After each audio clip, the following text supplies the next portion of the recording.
April 1967. Nui Dat Base, Phuoc Tuy Province.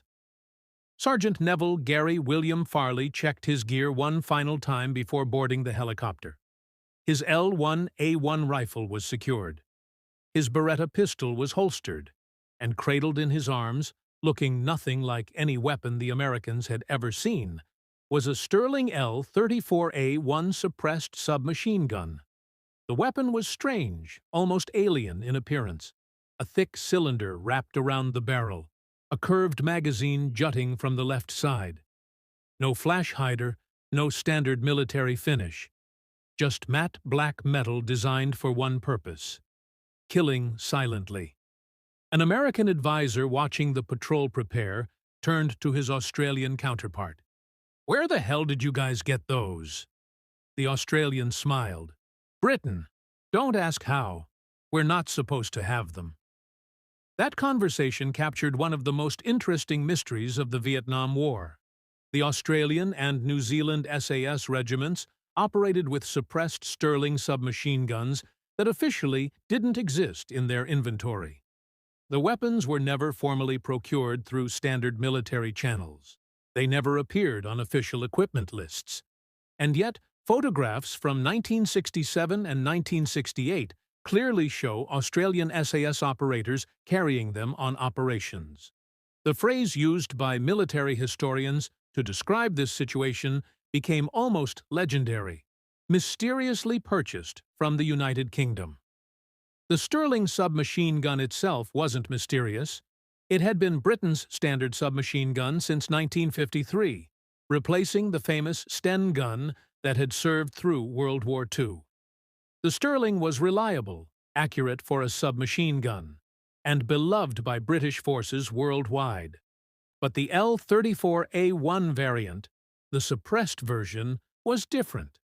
It had been developed specifically for covert operations and entered British service in 1966, the same year Australian forces deployed to Vietnam in strength. The suppressed Sterling wasn't issued to regular forces. It was reserved for special operations units like the SAS and Special Boat Service. The weapon's design was sophisticated for its time. The barrel was ported, meaning holes were drilled along its length. These ports allowed propellant gas to escape into a cylinder surrounding the barrel. Inside that cylinder were expansion chambers that cooled and slowed the gas before it exited the muzzle. The system reduced both the flash and the sound signature dramatically. More importantly, it reduced the bullet's velocity below the speed of sound, eliminating the supersonic crack that gives away a shooter's position. When fired, the only sounds were the bolt cycling and a barely audible pop. In dense jungle, from 50 meters away, you might not hear it at all. Australian SAS operators recognized immediately that this weapon was perfect for their mission profile. Five-man patrols operating deep in enemy territory needed the ability to eliminate threats silently. A sentry walking a trail, a radio operator transmitting from a concealed position, a courier carrying documents. These were high-value targets that needed to be neutralized without alerting nearby enemy forces. The L1A1 rifle, powerful and reliable, was too loud. The sound of a 7.62mm round echoed through the jungle for kilometers. But a suppressed Sterling? That was surgical. The procurement process was where things got interesting. Official Australian military records don't show large purchases of L-34A1 Sterlings. The weapons weren't part of standard equipment tables. They weren't formally requested through normal channels. And yet, they appeared in theater, carried by SAS operators who clearly had training on their use. The phrase "mysteriously purchased" suggests the acquisition happened outside official procurement processes, possibly through direct British military channels, possibly through intelligence networks, possibly through informal arrangements between Commonwealth Special Operations units that operated closely together. Warrant Officer Kevin Dasher Wheatley, one of the original Australian advisors in Vietnam, had worked extensively with British SAS during operations in Malaya and Borneo. The connections between Australian and British special operations were deep and informal. Equipment sharing, training exchanges, and operational cooperation happened constantly without paperwork or formal agreements. When Australian SAS operators needed suppressed weapons for Vietnam operations, they likely turned to those connections. The Sterlings appeared. How they were paid for, how they were shipped, how they bypassed normal military logistics, all of that remained deliberately vague. The practical use of the Sterling in Vietnam demonstrated why SAS operators wanted them badly enough to acquire them through irregular channels. Corporal Terry O'Farrell, serving with one squadron in 1967, recalled using the suppressed Sterling during a reconnaissance patrol near the Long High Hills. "We'd been watching a VC rest area for 3 days, 8 to 10 enemy soldiers using it regularly. Command wanted a prisoner for interrogation. We waited until one bloke separated from the others, went off to relieve himself. 2 of us moved in. The Sterling took him down without a sound. We had him zip-tied and back at the extraction point before his mates even noticed he was missing."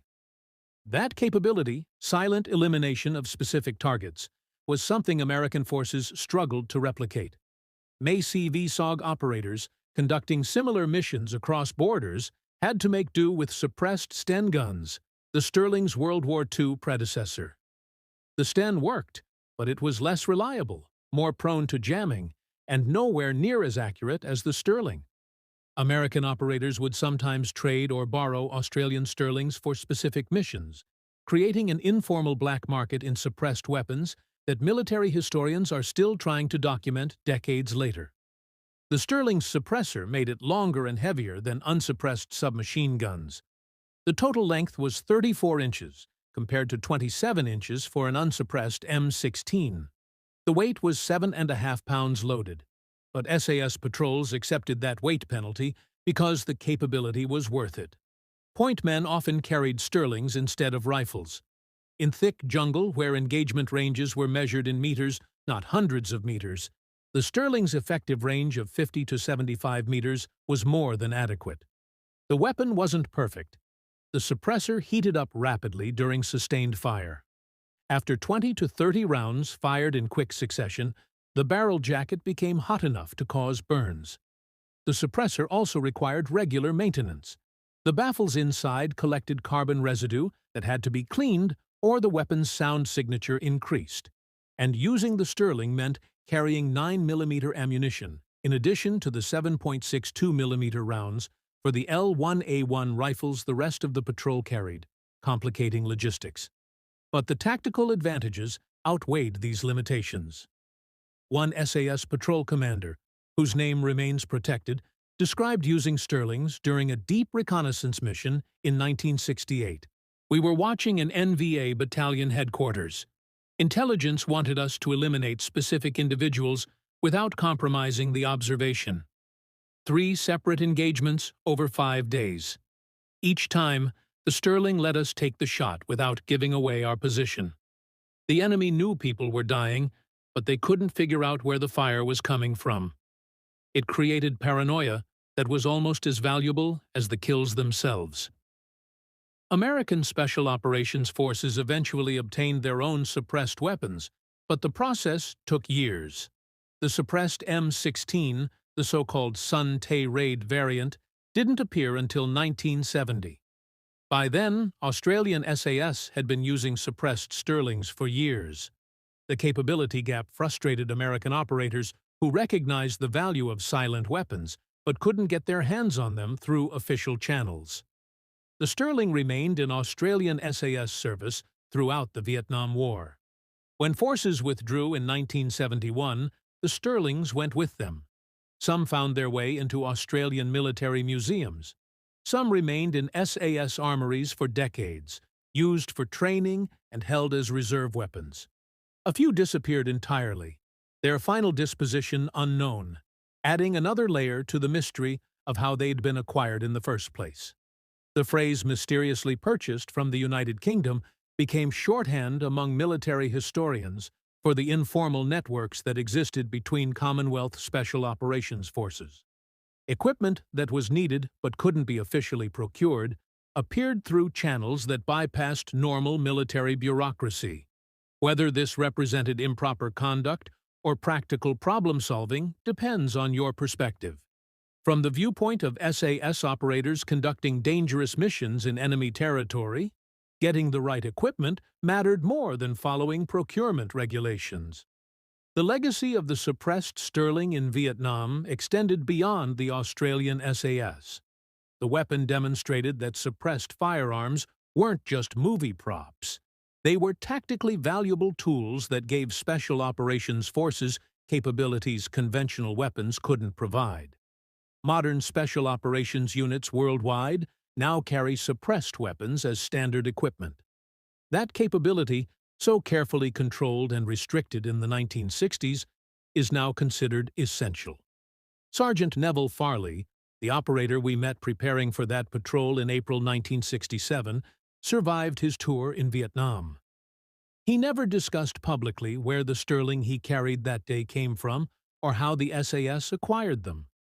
When asked years later, he'd smile and say, "Some things are better left mysterious, mate. Just know that when we needed the right tool for the job, somehow we got it." The suppressed Sterlings that mysteriously appeared in Australian SAS hands in Vietnam weren't just weapons. They were symbols of a different approach to special operations, one that prioritized mission effectiveness over bureaucratic compliance, that valued practical capability over official authorization, and that recognized sometimes the right answer to "Where did you get that?" is simply "Don't ask." What matters more, following procurement rules or giving soldiers the tools they need to survive? The Australian SAS answered that question by acquiring Sterlings nobody can quite explain. Drop your thoughts below.